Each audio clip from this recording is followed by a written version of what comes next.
Chers collègues, mesdames, messieurs, d'abord, je dois remercier nos partenaires, Paris sur place et la Caisse des dépôts, et toutes les autres organisations pour la coopération profonde et excellente dans la préparation de cette journée.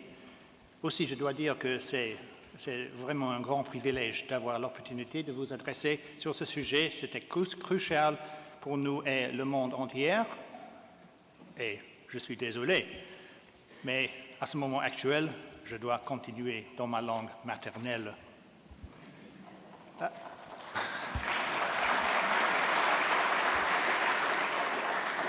As Chris said, I speak on behalf of the European Investment Bank, which is owned directly by the 28 EU member states and is the world's largest multilateral financier by volume.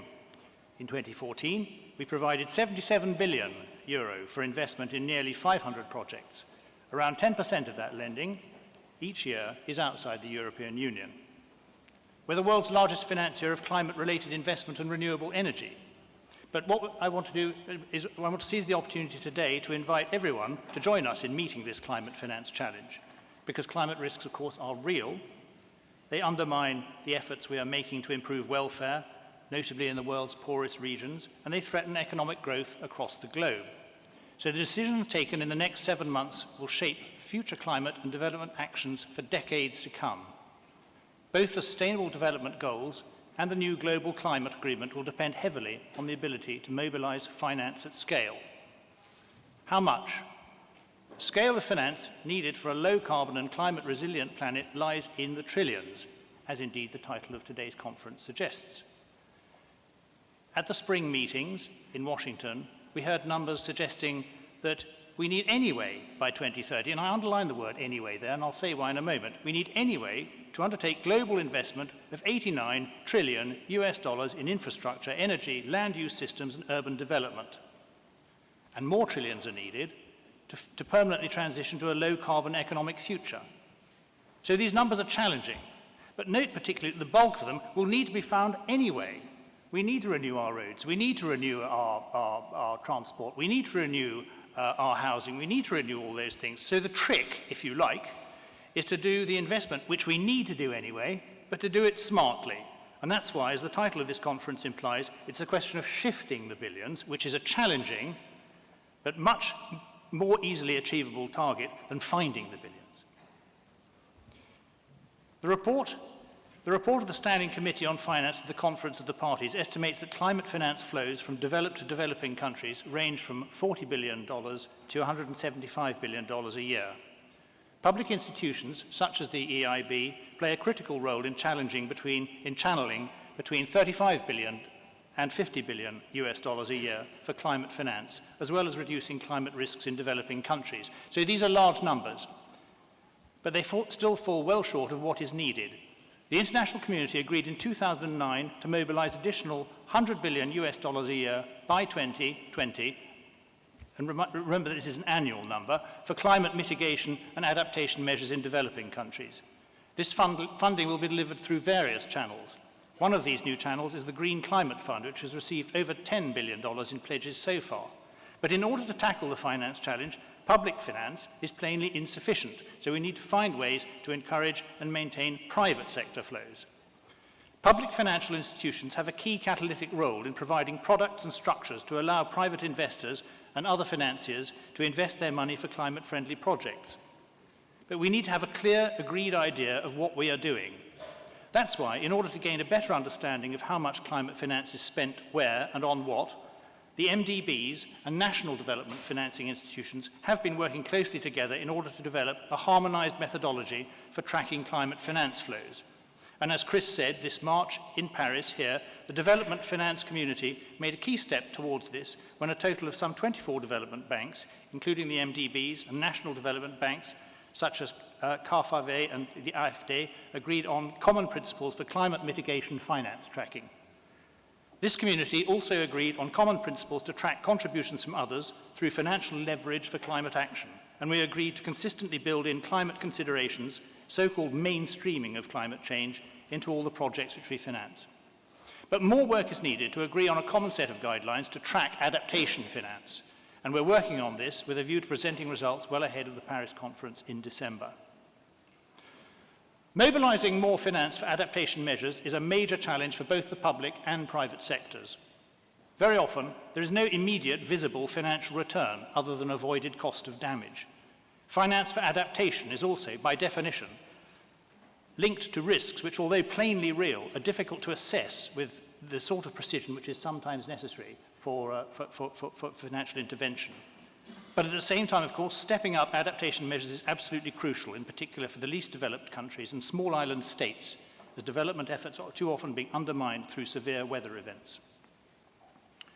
We'll discuss shortly in the panel the main challenges to finding a solution on how to scale up climate finance. But can I just, by way of illustration, just take the opportunity to outline some of the areas where institutions such as mine can make our contribution.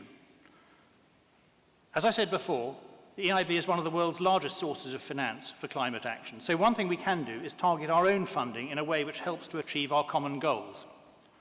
We were a pioneer in the green bond market, issuing successful products that allow capital market investors, such as pension funds and insurance companies, to indirectly engage with low-carbon projects. The bank is, in fact, the largest issuer of green bonds to date, with €9 billion raised in 10 different currencies. We've also developed, with several other MDBs, a harmonized framework for green bond impact reporting, and we've used these for the project allocations from our climate awareness bonds in 2014. Our practice is aligned with the green bond principles, which set out voluntary process guidelines that recommend transparency and disclosure in the green bond market. We intend to take this important work forward by engaging with other issuers, working towards a joint approach to reporting on the expected impact of projects associated with green bonds. We're also working to develop smaller, innovative climate finance products and advisory services to pull in private investors. These products support projects which are economically viable but do not receive sufficient funding from market sources because of particular risk barriers and market failures. So just by way of illustration, one example of this is the Global Energy Efficiency and Renewable Energy Fund, or GREF. Sorry, there's acronyms all over the place with this. GREF is a fund of funds which the EIB set up with the support of the EU, Germany and Norway. This provides equity capital to unlock private investments in renewable energy and energy efficiency projects in developing countries. Building on the experience from these kind of products and passing on this knowledge to scale up finance is key to the success of common endeavours, such as the GCF. We need also to set ourselves stretching targets in terms of our own lending. The EIB was the first multilateral development bank to set an annual target of 25% of its total lending for significant action in climate, a target which we've achieved for 6 consecutive years, which means concretely, since 2009, €20.8 billion in projects in areas of water and wastewater services and other water resources, including flood protection, 14 billion on projects in wind energy manufacturing and solar power, and around 11 billion for energy efficiency measures and a large number of energy efficiency funds. These projects, which we've supported since 2009, have saved approximately 15 million tonnes of carbon dioxide per year, which exceeds the emission of 6 million cars. But we need to go further than this. One thing which we need to do, of course, is to develop and concentrate our support on smart and sustainable cities, because although cities cover less than 2% of the Earth's surface, they consume 78% of the world's energy and produce more than 60% of all carbon dioxide, and more than 3/4 of the world's population live in cities. So it is self-evident that the fight against climate change will be largely determined in urban areas. So examples of areas for finance here are financing for sustainable transport, social and digital infrastructure, improved waste treatment plants, energy efficiency, and urban regeneration. 2 other points. First, we've sought to integrate climate action considerations effectively into all our activities and practices, and by mainstreaming climate action in this way throughout the whole investment cycle, we can help to ensure that all countries and all sectors can benefit from the financial and technological innovation that is associated with climate finance. Second, we prioritise support to projects with an energy efficiency dimension, and we have set formal lending criteria that screen power generation projects on the basis of their carbon dioxide emissions. This effectively closes the door on our financing unabated coal power plants.